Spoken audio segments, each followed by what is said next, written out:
Well, good afternoon. I've got 2 o'clock, so we'll go ahead and get this kicked off.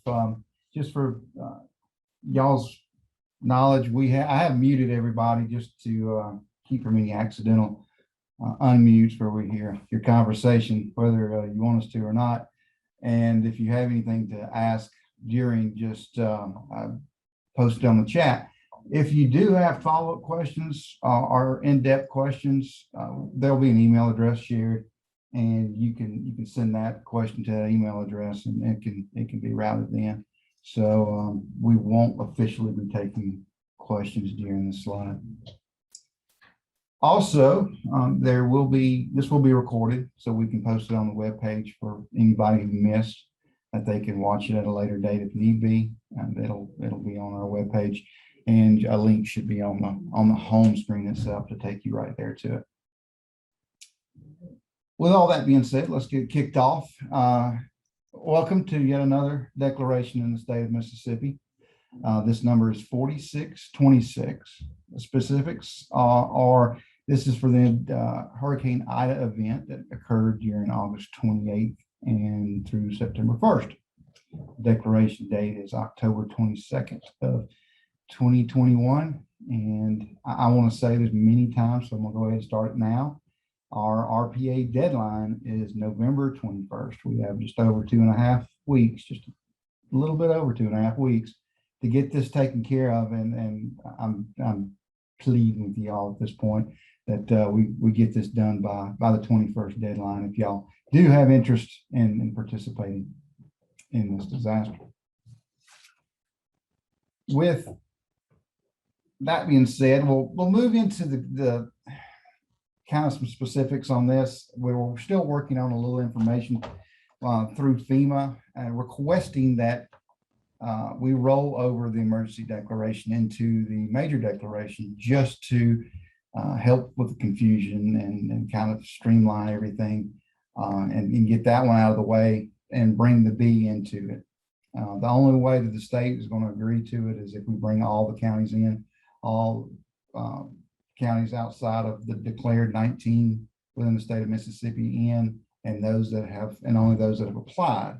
We don't want to reopen a can of worms, but we do want to have a smooth transition to clean things up, and for the beginning as well as the end in this disaster, so everybody is being their concerns can be addressed. This is statewide. If we do this, we're going to get all the state, just like the emergency declaration sits now, and we'll bring all the counties in for declaration into as a category B only into the additional 19 that was in the major. If there's any confusion, reach out to your MEMA advisor, your FEMA PDMG, or TFL, or myself, or anybody that you're comfortable speaking with. Just reach out to them, and we can explain to you, to the best of our knowledge at the time, what's going on. We do recognize that limiting our counties as far as the EM category B could potentially cause a problem down the road. So we're only wanting to go forward if we can try to get all of the counties not in the emergency or in the major declaration accounted for. We are in agreement with FEMA at this point that we are wanting to return to a quote unquote modified hands-on approach back into the PA process. We're going to have teams assigned to areas. They're going to be hands-on. They're going to be in your offices with you so they can walk you through this process.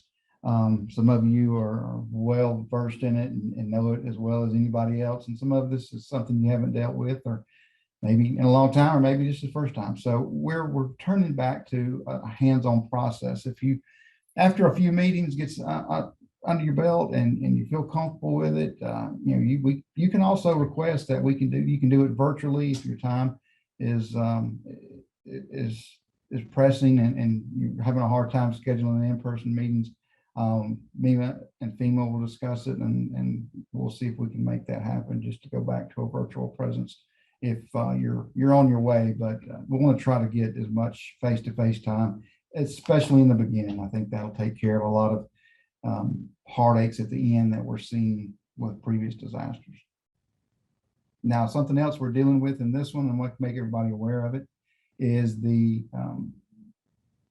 new fiscal year is taking effect, and then there is going to be a modified threshold. The small project threshold is $3,500, and the large project threshold is going to be 139,800. So that won't be that was a question early on about getting the projects merged and rolled into one because of the fiscal year, but we've looked at all the damages that were submitted in the 3569 disaster and have verified that that wouldn't be an issue going into this new disaster. So we've looked at that, and we've tried to take that concern off the plate as well. Do you want to talk about deadlines? Deadlines are extremely important and getting more so. We've already talked about one. We have the 30-day deadline that FEMA is going to enforce, and that's at November 21st. Get the RPA done by November 21st. That's, I'm going to say it about a dozen more times in this video. So please take the 2, 3, 4, or 5 minutes to get that knocked out early on, so we can know that you're a participant in it, and we can gear up for that number of participants and be able to formulate our plan. The other deadlines I want to talk about is the EEIs, the essential elements of information that you've got to submit to FEMA so they can start formulating your project. Those EEIs have got a 30-day deadline, and once that's identified, you have a 90-day deadline since either the work was completed or the RSM was completed. So after those 90 days, they can lock it off, lock that project up, and say whatever information you turned in to support your damaged elements, that's all they're going to allow. And that's going to be a new date for some of you, for a lot of you, and it's going to be an important date. So repeating, just for everybody's understanding, the EEIs, the essential element of information, is 30 days. The RSM completion date of your project, of your work, that's a 90-day deadline. So let's focus on the RSM. If you have an RSM, that clock will start running on your 90 days. So you can have your supporting documentation brought in to FEMA to place a value on that EEI. We have trying to, we are working with FEMA and trying to bring more of a personal touch back to this, and we hope it's seen. We hope it's being heard. I just somebody brought a little note to me, said my slides are not showing, but our test computer is showing otherwise. If you can't see the slides, please chime in the chat so we can see what we can do. As described before, here's the declaration page. Just reiterating that October 22nd date of declaration, and given the 30 days puts us at November 21st to get that RPA in. If you have any questions, we're here to work with you. The FEMA's PDMGs, the TFLs, the IBDs, everybody's here to help you and get this taken care of. Just reach out to us. There's no need to worry or sweat or get stressed out over this. Let us know what's going on. I will encourage everybody to just be consistent with it. Try to get your information in in a timely manner, and don't let it back up on you, because it makes for some miserable days. Now, as mentioned earlier, there was an email address that you can forward all concerns, questions to after this event's over, that we can route to the right person, or I can answer myself. I'm the one that monitors this, and that is recovery1@mema.ms.gov. recovery1@mema.ms.gov. And don't be afraid to reach out to anybody with any questions, any concerns. We're happy to help you walk through this and to make this as a simple process as humanly possible.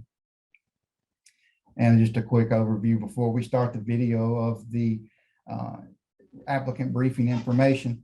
Hurricane Ida was an event that took place August 28th to September 1st of this year.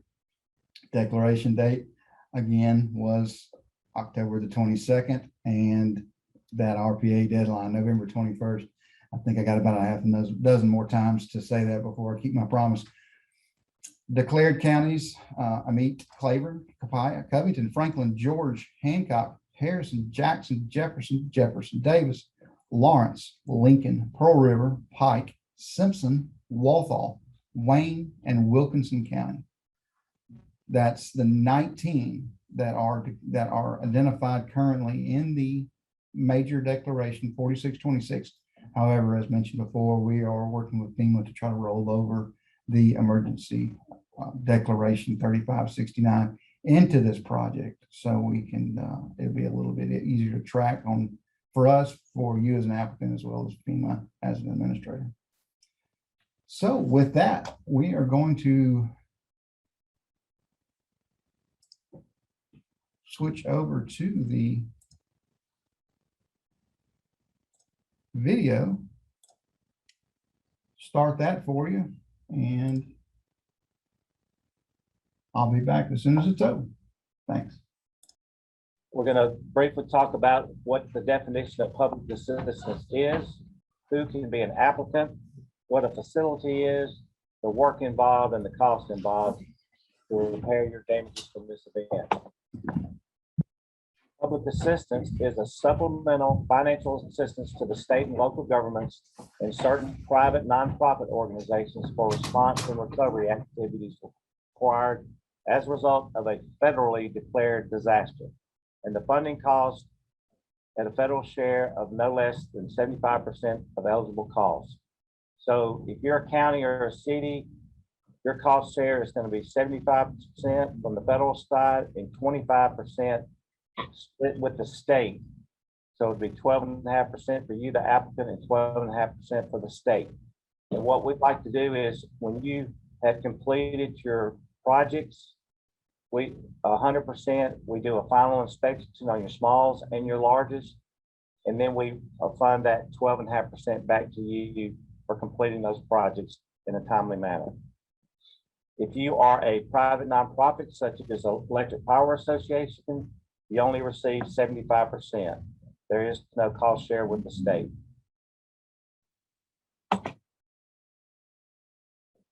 Here again, the government agencies will receive 75% reimbursement, and the state will have 12.5%, and you, the applicant, 12.5%. And again, nonprofit agencies will receive 75% federal reimbursement. The public assistance program assists the restoration of community infrastructure as a result of a federally declared event. It is a supplemental cost reimbursement program where you, the applicant, has to spend the money, produce documentation and invoice, such as invoices, a copy of your canceled checks where you have paid and expended those funds to rebuild back, and turn those in for your projects. And then, and only then, do we reimburse it.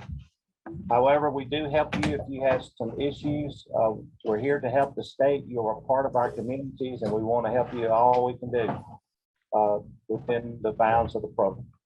The FEMA share of eligible costs will be available to the recipient for disbursement to the applicants.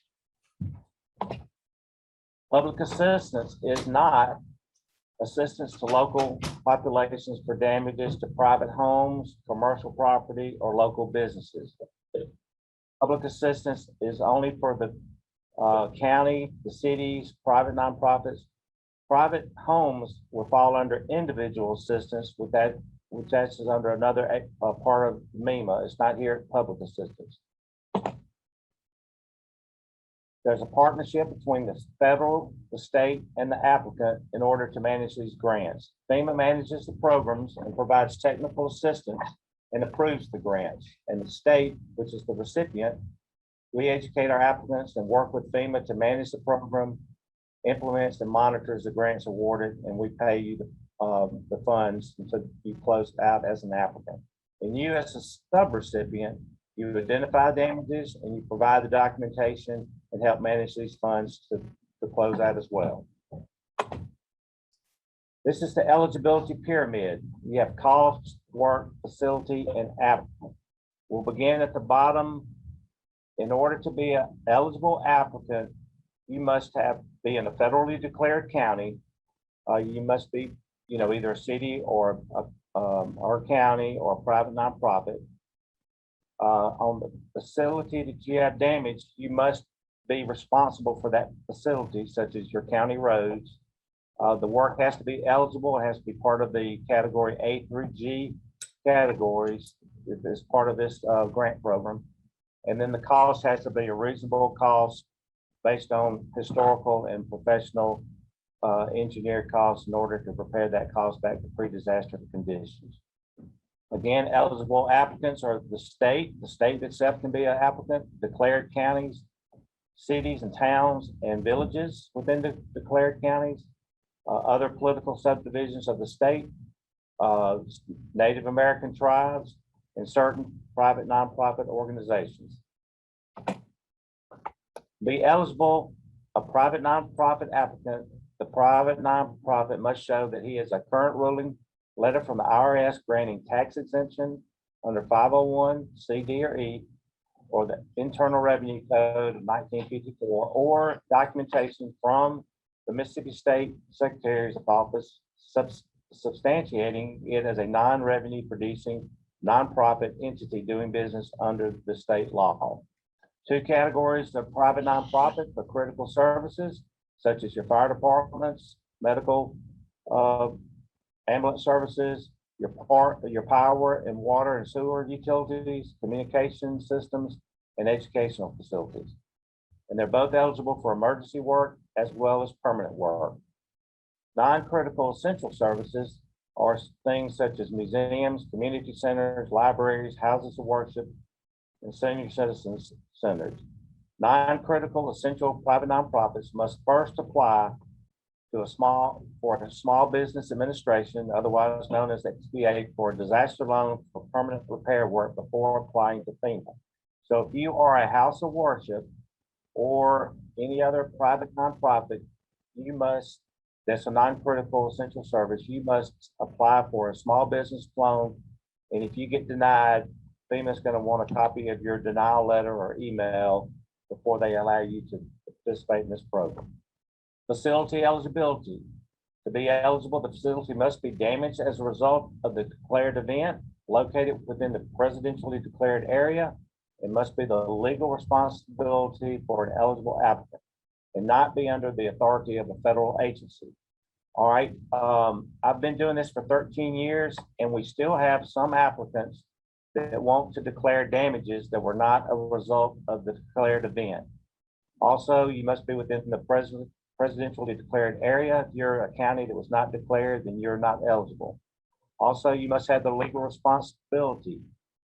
And if you, an example would be if you maintain roads close to let's say a federal historical park.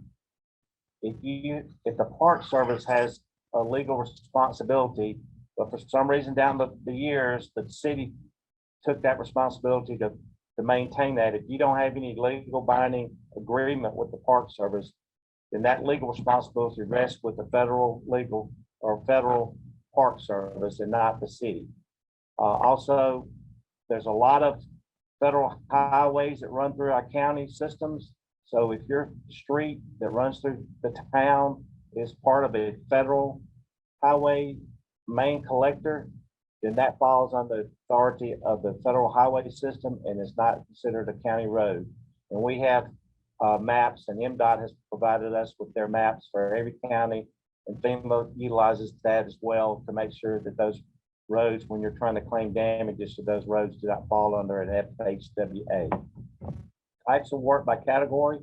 We have emergency work, which includes category A, debris removal, and category B, emergency protective measures. Permanent work, you have C through G. C is roads and bridges. D is water control features. E is public buildings and equipment. Category F is public utilities. And category G is others and parks and recreation. FEMA is authorized to provide public assistance funding for emergency work to include emergency protective measures and debris removal. Emergency work is that work that's done prior to the event, during the event, and after the event, and is usually about 72 hours.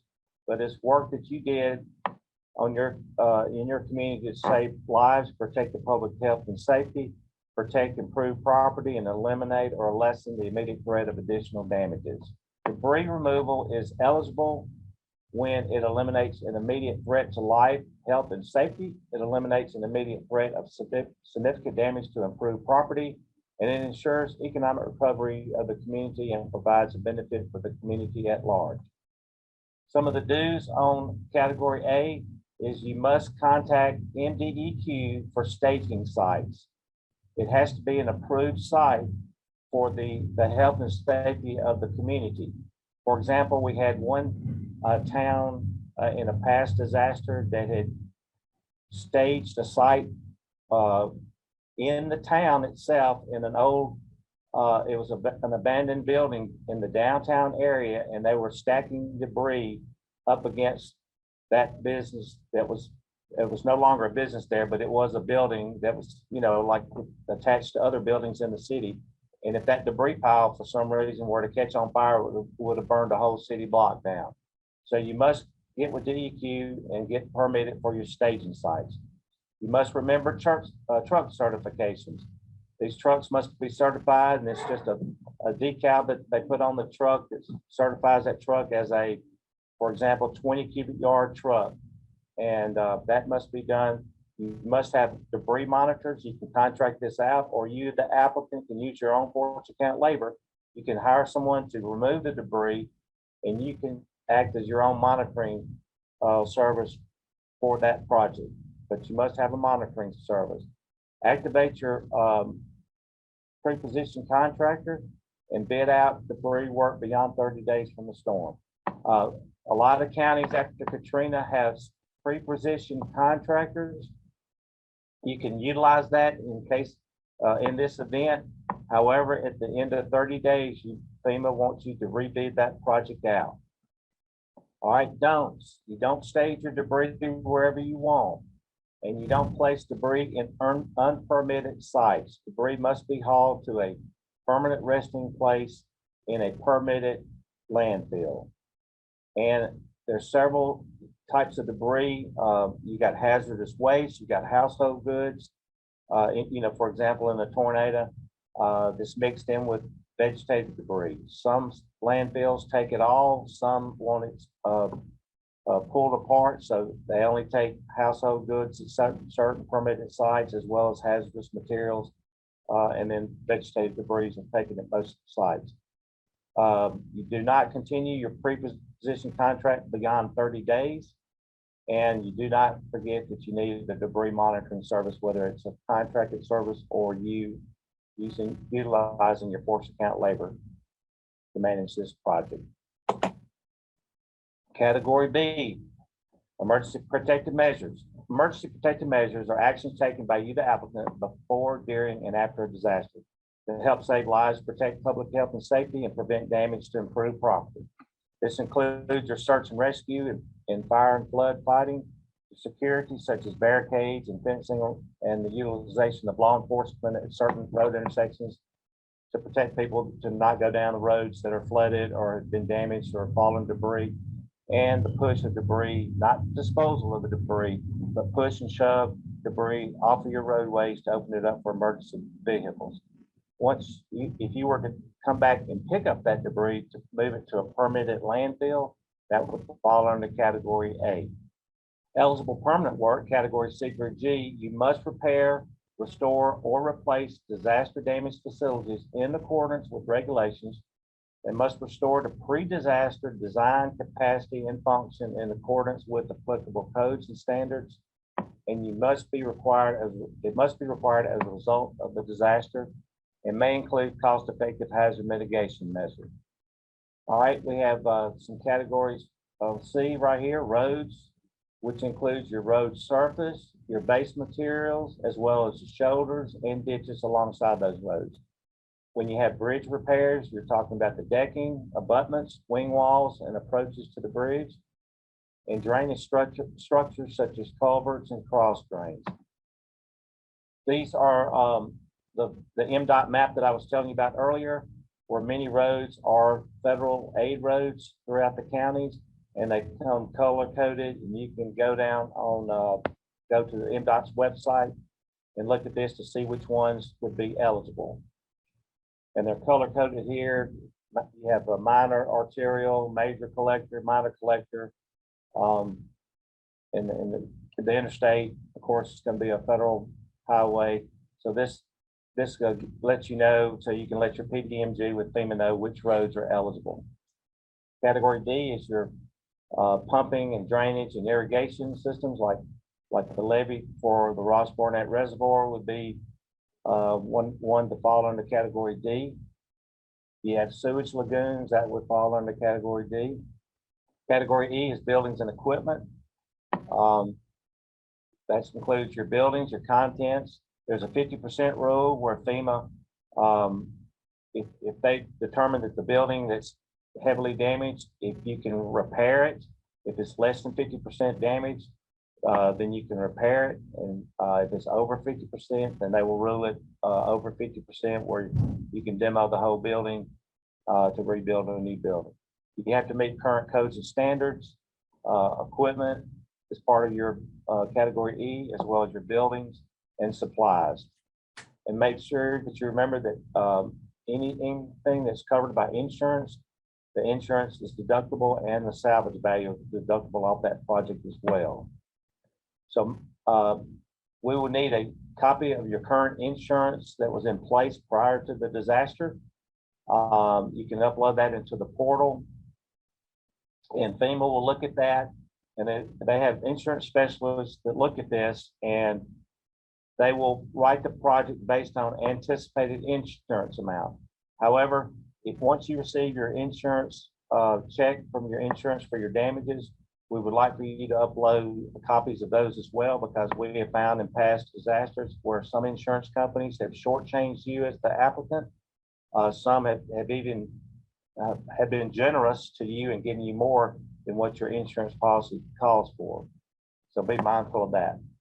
Category F is your utilities, which is power and generation and distribution centers, your water and sewage treatment plants, lift stations, your telecommunication systems, and damages must be as a result of this event. And of course, finally, you got Category G, your parks and recreation, to include playgrounds, swimming pools, ballparks, piers, and beaches.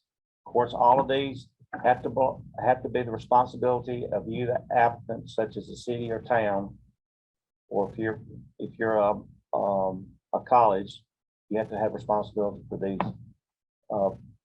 facilities to be get reimbursement for. Administrative costs. This is something fairly new to many of y'all. In the past, each project was given 3% of the cost as a direct administrative cost, where you could claim those costs that you expended on preparing for that project over the life of it through this process that went over and above your normal day-to-day duties. Recently, FEMA came up with this project called a Category Z, and what they do, they cap it at 5%, so they gave you a little extra money, but they calculate all of your projects. Once all your projects are obligated, then they'll write a Category Z, which is capped at 5% of your total costs. For some reason, there's been some misunderstanding on the front end of the disaster. We've had applicants to say that FEMA did not inform them of this, and they did not keep any records. So be for sure that on the very front end of this thing, and I'm sure you've already accumulated costs trying to get all this information together, start calculating this cost, and you can claim your force account labor. So anybody within your agency that's helping you, you'll want to calculate that with time sheets, or just a calendar that says, you know, I spent 3 hours on this day collecting this information. Your force account equipment, you can utilize your vehicles and your machinery that you use to to put this project together, and your force account materials such as paper, ink cartridges, or anything like that. So start calculating those. Once you meet with FEMA after the initial meeting, you can start recording these costs, and you can claim up to 5% of your total damages. The Stafford Act, Section 324, authorized PA funding for management costs, which is indirect costs and administrative expenses. You can also, some of y'all are going out to hire consultants to do this for you, since y'all, many say that you do not have time to manage this yourself. If you do that, you must make sure that you use proper federal and state procurement rules and regulations to hire these individuals. And once you do, some difference, another confusing aspect of this is if you hire a management consultant to manage your costs, then that's strictly what they do. For example, we had some people trying to use this to fund their cost on their county engineers. A county engineer, if they're charging you an expense on a project, for example, let's say a bridge repair, when you get the information to FEMA to write that project, whether it's a small project or a large project, make sure that you capture that cost of your engineer in that project. And that's where you'll get reimbursed, or your engineer will get reimbursed on the project. A management cost is strictly for the management costs.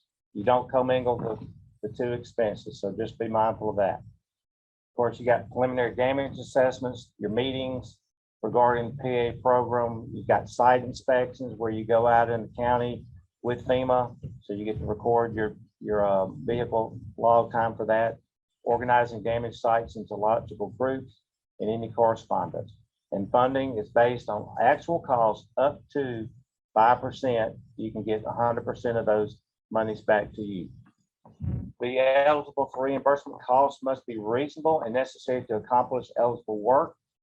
And what does FEMA say about costs being reasonable? It is if in its nature and amount, it does not exceed that which would be incurred by a prudent person under the circumstances prevailing at the time the applicant makes the decision to incur the cost.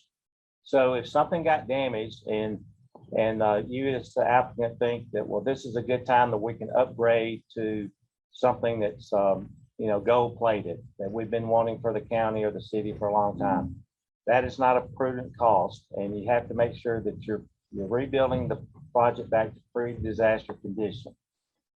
Be eligible for reimbursement costs must comply with federal, state, and local laws and regulations, authorized and not prohibited under federal, state, territorial, tribal, or local government laws or regulations, and consistent with the applicant's internal policies, regulations, and procedures that apply uniformly to both federal awards and other activities of the applicant. Also include deductions of insurance proceeds, salvage values, and purchase discounts. I think you understand about insurance proceeds and salvage value, but I had an applicant in a past disaster that wanted to raise money to help offset some of their costs on a project. So be mindful that if you have a private fund or any organization within your community that's raising money to offset your costs for damages, FEMA will be, for example, let's say you raised $50,000 to rebuild back the children's playground.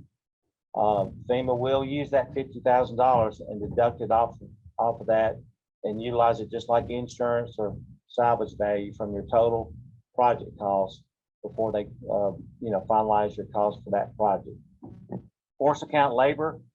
Force account labor is what FEMA calls your individuals that work for you as the county or the city. Force account equipment would be your city-owned equipment or county-owned equipment, and force account materials would be like for a county level, be any gravel or sand or anything like that that you stock up in your county barns to repair roads and such. Category A, your debris removal and clearance. You would need to capture your regular or straight time and overtime, including fringe benefits, are eligible according to the Sandy Recovery Act of 2013. Category B is emergency protective measures, which only overtime is eligible. And of course, you must show your straight time to show that you actually went into overtime to claim that overtime. And this is overtime on your labor only. Category C through G is your regular time and straight time and overtime are eligible. On materials, the cost of these items from the applicant's inventory or stock and for items purchased to make authorized repairs to meet the scope of work are eligible. Applicant owned equipment, the costs associated with the equipment used to perform authorized repairs, all operating equipment hours are eligible, should be supported by labor timesheets and base rates based on FEMA schedule of equipment rates. Just make sure that, you know, when you turn in your force account labor and force account equipment, that we have, you know, you must have someone to actually operate that equipment in order to claim that equipment time. For example, if someone is driving a county truck out to a site to repair a road and they're pulling on a trailer, a backhoe to help in the process, that backhoe cannot be claimed until you come to the site and unload it.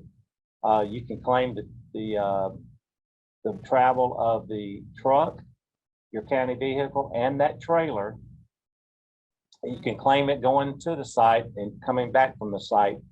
But once it is parked on the side of the road, you can't claim anymore until you get back in that truck and take it back to the office. Then on your backhoe, when you start commencing work on that project, you can utilize the hours to prepare that project on your equipment. FEMA has a schedule of equipment rates that they update periodically that's online, and this would be the rates that are in effect right before the disaster. For example, they give you your cost for your vehicle or equipment is inclusive of your fuel cost and your repair cost. So a long time ago, they used to reimburse you for fuel and any repairs on that equipment. But now they're more generous and they give you a flat rate for all the equipment with equipment rates that includes your repairs and your fuel costs. If your equipment does not appear on that equipment rate sheet, they allow you to go up one size on the engine size or whatever to claim that particular time. Types of projects: you have small projects, large projects, improved projects, and alternate projects. And the public assistance projects are processed as either small or large projects. And if the project cost is less than the annually updated cost threshold amount, the project is processed as a small project. So anything under that amount, that threshold, is a small project. And if the project cost exceeds that threshold, then it is a large project. In formulating your small projects, be mindful that you have all of your projects costs reported to FEMA when you're formulating that. We've had in the past where people have inadvertently left off either an invoice in the repair of the project, which is substantial, or they left off their engineer cost. And on a small project, once it's obligated, it is hard to go back and put that cost in there. In fact, they have something called a small project netting, where it allows them to open up all of your small projects. And if they find anything out of the norm where they had a mistake on FEMA themselves, then they can start de-obligating other costs of your small projects. So it just opens up a Pandora's box. So make sure that you have all of your costs captured when you're writing small projects, because it's hard to open those back up and you don't want to do that.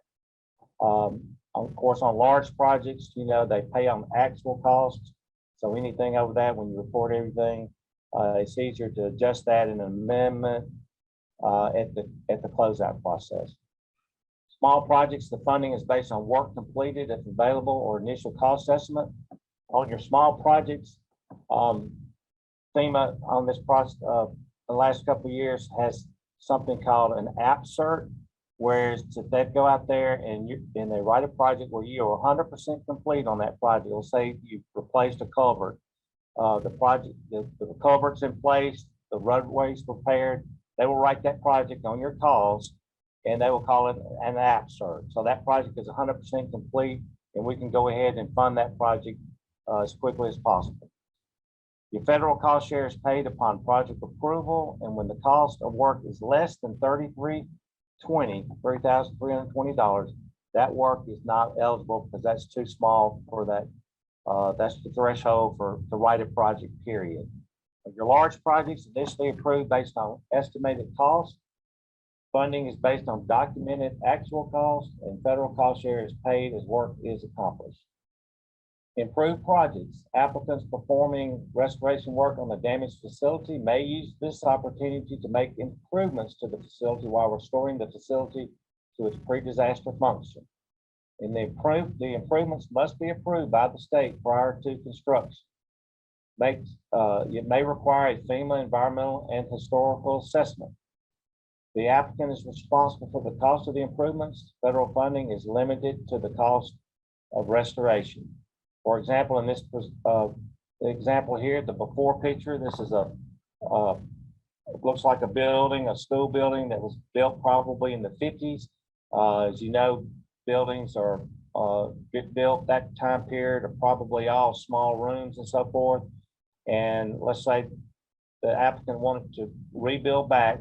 This building looks like it's over 50% damaged, and they want to build something back more modern, more open, more light filled, and that's why excuse me, that's why the picture it's a brand new facility there to the after photo. Alternate projects. Again, you can utilize this program. Let's say, for example, this building here was not being used, but just a couple of rooms. Most of it was used for storage. The school says we don't really need to build this building back because it was pretty much vacant anyway.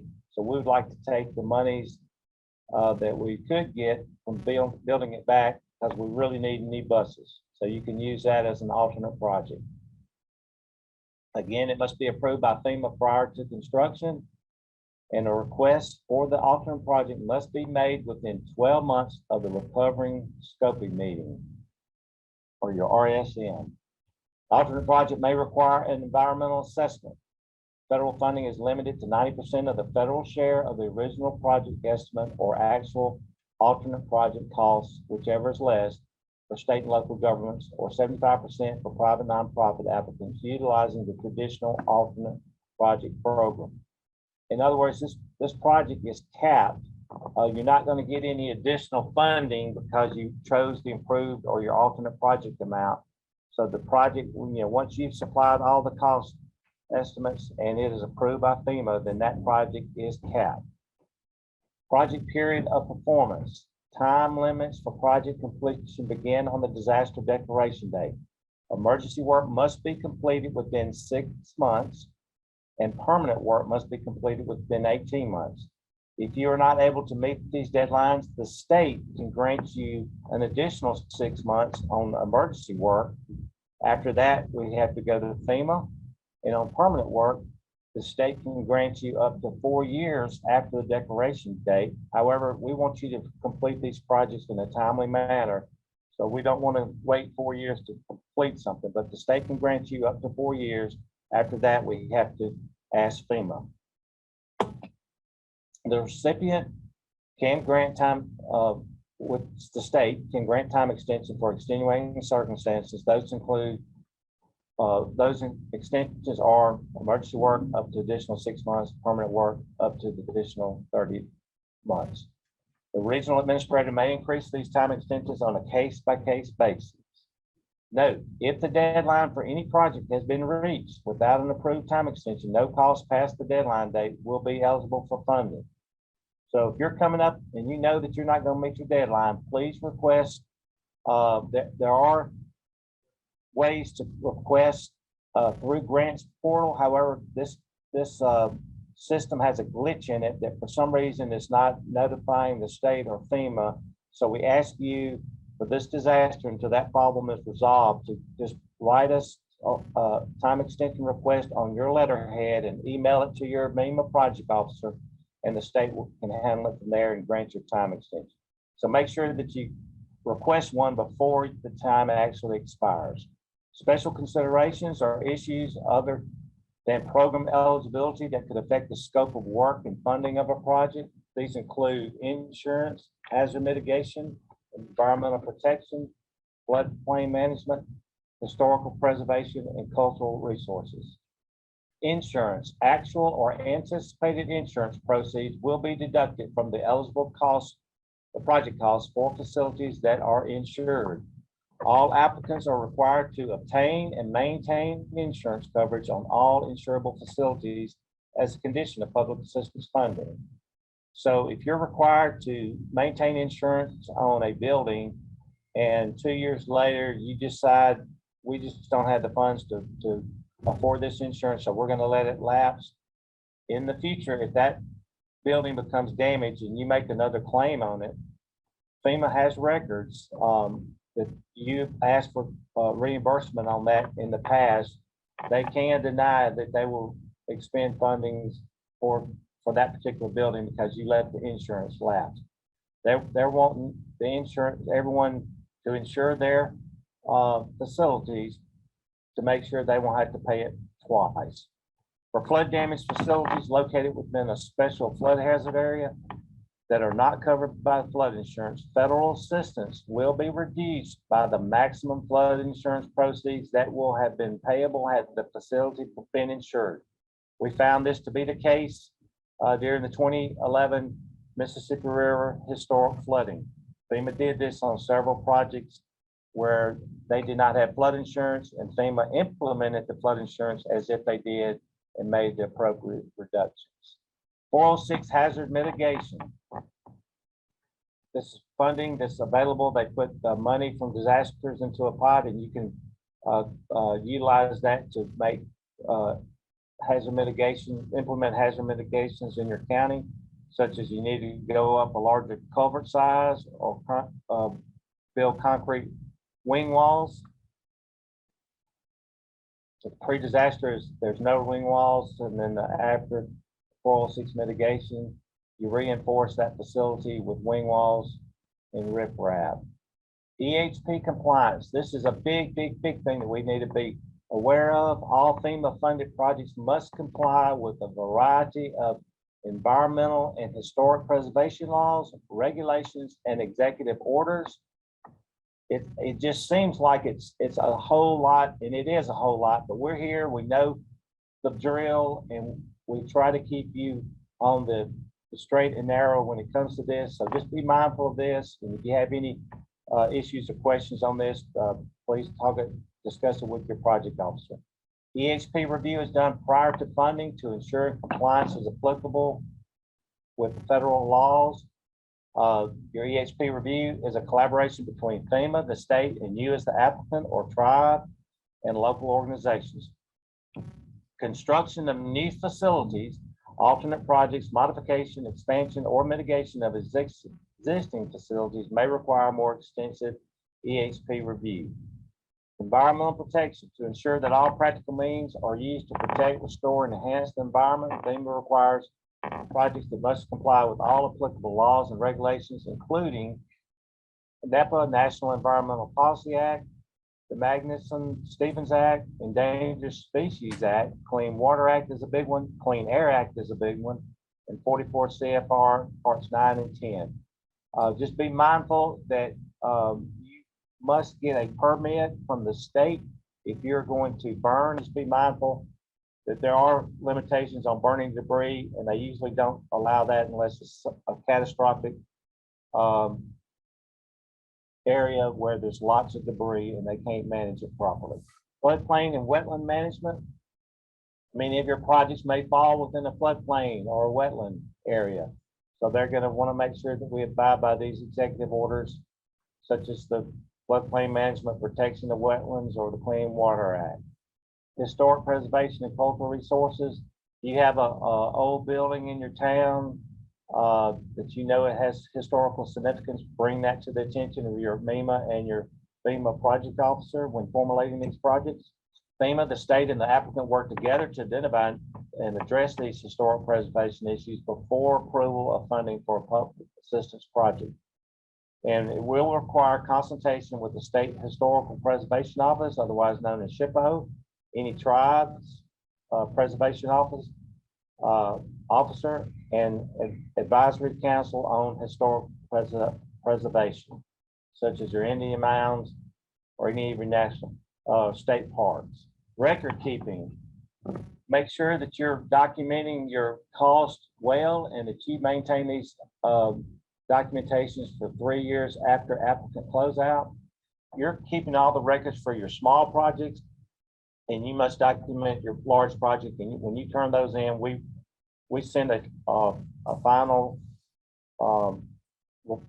inspection report to FEMA to close out those large projects. So we have your documentation there, but you, as the applicant, must maintain your documentation for small projects.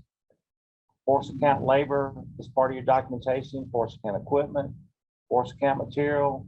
If you had to rent a piece of equipment, you need to keep your invoice and your rental contract agreement on that in any contract. Make sure that you're following all federal and state procurement laws on contracting services out. And make sure you have all your bid tabs, your signed contract when it comes to contracts. Force account labor. We need your applicant's payroll policy prior to the disaster, your benefits calculation worksheet, because FEMA not only reimburses your hourly wage, but they calculate your benefit, such as your health costs, vacation time, and they give you a little extra money for each of your county employees on that. Applicants complete employee list. This should include the employee rate, and you must show if it's exempt versus non-exempt employees, timesheets and payroll records, and copies of canceled checks or proof of direct deposit. Force account equipment, we would need an applicant's equipment listing or your manifest, equipment documentation sheets, employee time sheets reflecting equipment operated at the time and the date of use, and FEMA schedule equipment rates. Force account materials, you have a material summary record. A lot of these on, like for example, on the county or city level, let's say you put out bids for materials such as gravel and so forth on a yearly basis. You may not have an invoice. That invoice may be 18 months old, the last time you purchased gravel. We would just need a copy of that invoice and a copy of the canceled check where you paid for that in order to claim these materials on these current projects. Procurement. This is another thing that FEMA looks at heavily. They want to make sure that you're abiding by the most stringent rules of federal, state, and local requirement, whichever is the most stringent. If you need to research some of this, this is an excellent link to go to keep you out of the hot water, because it never fails. On every disaster, we have someone that just did not procure something properly, and it affects their eligibility. Rental equipment, again, we need copies of your signed rental agreement, invoices, and proof of payment. Appeals. Any determination related to federal assistance may be appealed. The appeal must be submitted in writing to the state within 60 days of receipt of notice of the action being repealed. The state has 60 days from receipt of appeal letter to forward it to FEMA, and FEMA has 90 days to render a decision. 2 levels of appeal are to the regional administrator and to the assistant administrator for disaster assistance directory. With this new grants portal, so FEMA has put timelines with anything that you want to do. When you're planning something, you have to have timelines and goals to meet so that you can get whatever you're trying to achieve done in a timely manner. So there will be timelines that FEMA gives you in order to give to present this documentation in a timely manner so that they can formulate your projects, because they're not going to be, especially coming up on hurricane season, they're going to be full to another disaster. And we want to make sure that your projects are formulated and obligated. And what I mean by that they have put the money in the bank, in the state bank, so that we can fund you and reimburse you on these projects. Many of these appeals that go out or determination memos or a result of people not in a timely manner turning in documentation to prove the expenses they have on these projects.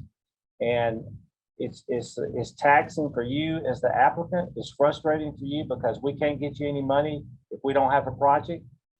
It's taxing for us because, you know, we have a regular job as far as managing this disaster, as far as managing these older disasters as well. So we don't like determination memos or appeals either. And you can see here by these dates, they give you 60 days, another 60 days, and FEMA has 90 days. But they're the federal government and they have the final say. And I assure you from past experience, they can sit on it longer than 90 days. So it's just frustrating for everyone. So I implore you to please work closely with your MEMA project officer and your FEMA PD&G to get this documentation they request to you in a timely manner so they can get your projects formulated and we can get you paid on those small projects. The applicant must submit a request for public assistance or your RPA within 30 days, and that date is June the 3rd of this year, the deadline of the respective area being designated in the declaration. Applicants must submit all damages within 60 days from the recovery scoping meeting, formerly called the kickoff meeting. So when you plan on your recovery scoping meeting, you need to make sure that you have a spreadsheet or something to identify all of your damages. And when I say identify all your damages, for example, if you have a culvert, a series of culverts that has a head wall and pipes and all that, you need to give a detailed damage inventory item of that facility. So you're gonna record your head wall, your pipes, your riprap, if you had riprap there, anything that you lost that you want to rebuild back prior to disaster, and that's going to be discussed in your recovery scoping meeting. And you have 60 days from that meeting to report all your damages. And for example, we had an applicant in the past disaster that a lot of emergency managers rely on people in the county or their supervisors to say, you know, give them the all clear that they've recorded or reported all their damages. But we had someone that was it was a remote area of the county where very little people went. And at the last minute, they were, I mean, I'm talking about a day or two before the 60-day deadline, they found their damage that no one had reported. So if they would have went past that 60-day deadline, that they couldn't get any reimbursement on that item. So just make sure you have all your damages for your recovery scoping meeting. But remember, if something falls through the cracks, you have 60 days after that date of your RSM to identify that damage. Debris removal operations, your straight time and your force count labor are eligible. And the applicant can retain earnings from recycling, such as grinding up your debris into chips. Your permanent work section 428, the grants based on estimates, which is capped. Your cost overrun absorbed by the applicant. Underrun can be used by the applicant for specific mitigation uses. Must be approved by FEMA. An applicant may consolidate multiple projects in one project worksheet. And FEMA may accept an applicant's licensed engineer cost estimate. It must be sure your cost overruns and permit work is common. So this 428 project, for example, if you have all your costs calculated and you say it's going to cost me $100,000 for this project, and they write the project for $100,000, and you come in at $75,000 underrun. If this was a large project, you know, FEMA would adjust that back to the actual cost. But now they will, this is a small project, because that $100,000 falls under that $130 some odd thousand dollar cost. So what FEMA is going to do, they will give you that 20, since you're under run $25,000, they will allow you to use that $25,000. It's got some strings attached to it. You have to get those costs removed, but let's say you have things damaged that didn't meet that $3,300 threshold to be a project, or you had some other things in the county that you really want to spend money on, and FEMA will allow you to use the funding for that. Grants portal. This is what I mentioned briefly before. This is a internet-based portal that helps to manage our grants. You go through the portal, you sign up for your RPAs, your first introduction to it. You can go in there and check the workflow of your grants to see what process they're in, see where they're being formulated. You can put up notes, documentation, comments. It's just an excellent program. It does have some glitches. We will provide some training on this for those that are not familiar with that. On Grants Portal, we will need to, if you're going to be the applicant agent, we need an applicant agent that is familiar with your damages. For example, if you have primarily road damage in the county, we would like for either the road manager to be the applicant agent, or if the mayor wants to be the applicant agent, then he can be, or he or she can be the applicant agent, but make your road manager your alternate agent. Just someone that's familiar with the damages. Also, on your, the applicant agent, the primary applicant agent will only have signature rights. Your alternate agent will not.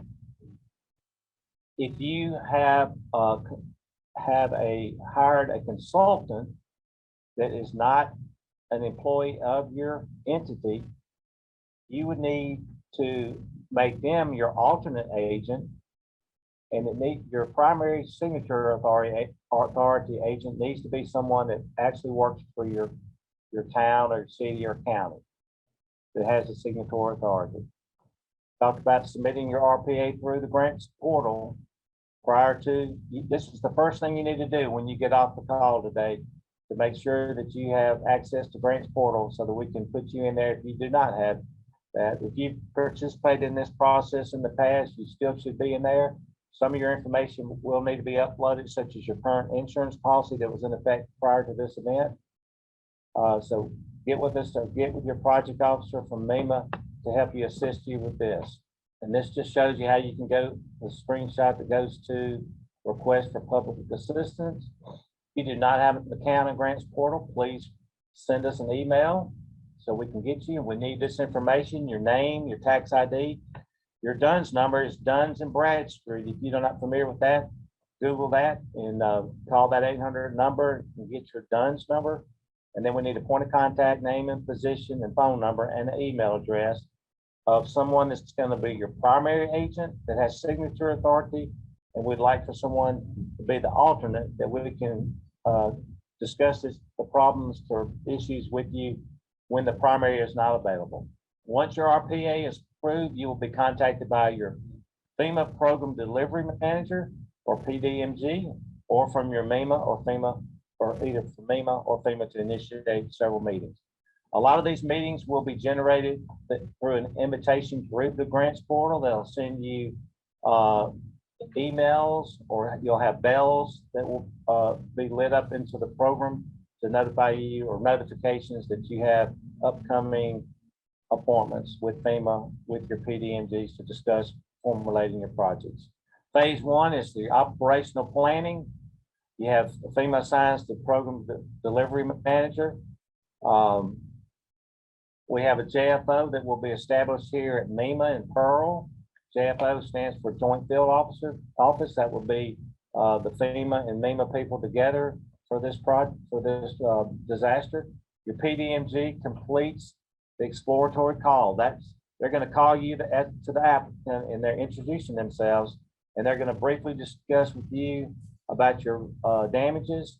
They'll set up your initial meeting to discuss your damage inventory, and you'll have some people from EHP, your historical and environmental, to discuss what they need to discuss with you on the front end before you get started on your project.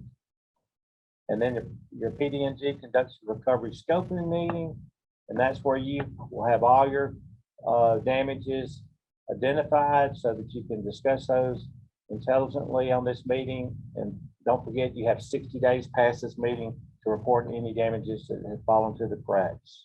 The applicant completes your initial damage inventory. Again, you capture all your damage related damages and submit through the grants portal. Your initial damage inventory is submitted before your recovery scoping meeting. PDMG conducts the RSM or your recovery scoping meeting. Your damage inventories are discussed. Your documentation is discussed. Any special considerations, like if you're in a floodplain area or close to a historical area. Your 60-day calendar again is discussed, and site inspections will be discussed. Be mindful that because several parts of the country are still in COVID mode, these most likely site inspections will be done remotely with information provided by you with pictures and documentation to help formulate your project. However, if FEMA determines something is on a case-by-case basis, such as a large category A debris area or something historically significant, a on-site by person from the state or FEMA will be necessary. We'll let you know that as well on the site inspection. After the recovery scoping meeting, your project will begin to be developed by your project team. And we've discussed this. Who should be your applicant agent? Someone that understands the program elements, someone that's familiar with the computer, that can navigate the grants portal, is well organized and readily available. The delivery model in effect will demand more responsibility and work on the applicant. That's what I said earlier, that one day it's going to be just a handful of people here from FEMA to help the state manage this themselves with you, the applicant. Pace and priority, you will feel that you're being rushed to supply the required documentation. There again, they're not trying to rush you. It's just being realistic that if we're hit with multiple disasters, FEMA is going to be pulled to the most recent disaster. And what I fear and what has happened to us on these past disasters is that FEMA, when they come up to their timelines, they have to go to another disaster. If your projects are not obligated, and we've experienced this in the past, those projects are sent to Atlanta, Georgia, to Region 4. They're turned over to someone else that's not familiar with you. We don't get to talk to these people personally. You don't get to talk to them personally, but it's somebody else differently, and it just extends the process longer. It could be months before we can get your project obligated in. So just be mindful to get this documentation to them in a timely manner so that we can have all of your projects obligated and funded before FEMA leaves town. And in summary, the Public Assistance Program assists in the restoration of community infrastructure. And again, this is a supplemental cost reimbursement program and with specific eligibility requirements. Here's your MEMA contacts. We have our Executive Director, Stephen McCraney, our Deputy Director, Clayton French, who used to be our Office Public Assistance Director here at MEMA. Todd Demuth is our State Coordinating Officer, and Mike Seiler, who you met earlier, he is our Public Assistance Officer here in our office. So if y'all are still with us, we are, as you can see, we've still got the contact information pulled up. Mr. McCraney, Mac, if most of y'all know, is the Executive Director. Clayton French, many of y'all know him, is the Deputy Director. Todd DeMuth, State Coordinating Officer, and myself, Mike Seiler, as the Director of Public Assistance. And this is our contact information. If you need anything, don't hesitate to reach out to any of us. We're glad to help. We're glad to get you in contact with those that can provide some more information. And again, just don't hesitate to reach out at any point in time if we can make your life just a little bit easier. Just in recap, again, we're 4626, August 28th, September 1st of this year, declared on October 22nd. October 22nd was the declaration date. And to keep my promise to try to hit a dozen times that we're going to bring up the RPA deadline, November 20 to November 21st. That's just over 2.5 weeks. It's an uphill battle to try to get something approved after this deadline. Just take the few minutes that it requires to go ahead and put that information in. Stick that foot in the door so we can make sure that you guys are in the program, and we'll work whatever we need to there. But we certainly need to identify that. That helps on a lot of fronts. That gives us time to plan. It gives us time to assign folks to work with you to make plans to make sure we have enough officers on the ground to work with you. And that's especially important now that we want to get back to that in-person approach to the PA process, kind of get back to where we once were. I'm used to it. This way we've always done it before COVID, and I personally like it, and really want to get back in there and see what we can do to make sure you guys get the attention that you need. I've got to go back over the deadlines again to make sure everybody understands. We've got a 90-day from the RSM to get our information in.